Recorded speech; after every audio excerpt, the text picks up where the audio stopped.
Hi everybody, Donnie Kunstler here for another episode of The Spirit of the Song. Once again, thank you to our sponsors, Coldplay Orchestra. You can reach them at coldplayorchestra.com or call them direct at 718-310-7567. They are the best wedding band you're going to find out there, with the best singers, best musicians, and all around great time.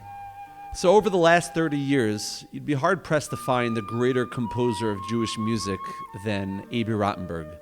And whether you're into Hebrew songs or English songs, Abie covers it all. Between his Journeys albums and his Aish albums and Dveikus, his songs are just so meaningful, so beautiful, so easy to sing and so easy to tap into. And I reached out to Abie to give us a little bit of a deeper understanding, a deeper meaning into one of his more popular songs that people around the world sing every single Shabbos by Shalosh Shudas, Yedid Nefesh. So when it comes to composing songs, very often, sometimes a niggin just pops into your head. You're sitting at the piano and you're moved in a certain direction, whether it's an upbeat song or a slow, sad, mournful song. And then you write a niggin and you try to apply the feeling of the song for particular words. And I've written many nigunim that way, and some nigunim of mine that you may be familiar with, because a niggin has to sit properly with the words. A niggin in some way or form is a perush hamilim. It's a commentary on the words. You know, when Shlomo Kalbach wrote Shivchi Kamayim Libeich, he wasn't just saying those words, he was giving a pshat, how to feel, how to cry, how to open your heart. And when a niggin doesn't fit with the words, when there's a clash between the niggin, the meaning of the words, and the place the niggin takes you, so it certainly is not a perush in that case. But when it does take you to where the intended words are supposed to take you, then the niggin is a type of perush, a perush hamilim. It explains and enhances our understanding and our conception and our grasp of what those words mean. So certainly when you try to apply a niggin to words, you have to have that in mind. But I found over the years that when I pick words before I write the niggin, if I sit down at the piano or with the guitar and I have particular words in mind, that the niggin usually fits even better and perhaps captures the essence of what the words are trying to say. I did that with Hamalach Hagoel. I did that with Achenu. Those are some of my songs that you might know that I picked the words before the niggin came to mind. So I sat down and said, I want to write an Achenu. I want to write words to Hamalach Hagoel. And the same thing was with Yedid Nefesh. I had those words in mind when I wrote the tune. It wasn't a case of fitting the song into those words. Because Yedid Nefesh is such a wonderful, wonderful tefillah. It's actually a love song. The Jewish music's equivalent of a love song. It is a love song between Klal Yisrael and Hashem, between a person and his creator, Yedid Nefesh. A friend you could have a casual friend, you could have a friend who is somebody you know will help you from time to time, but Yedid Nefesh, Yedidi Nafshi, the friend of my soul, there's such a deep connection. Yerav lo yididoisecha, minofes tzuf v'chol to'am. Your friendship is sweeter than honey to me. It is such a deep, close connection. We need this connection with HaKadosh Baruch Hu. Surely we have to work hard on Yiddishkeit. Surely it's difficult to learn and to understand Torah and the meaning of life, and we have to put in the effort.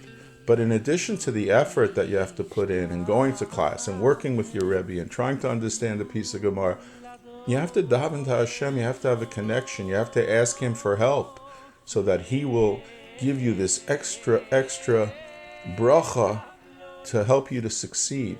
And you have to feel this connection to Him. You also say, for example, Nafshi choilas avosecha. I yearn. My soul is literally sick for your love. That's how close I want to be with you. That's how intertwined I want my life to be with you.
Living L'chaim.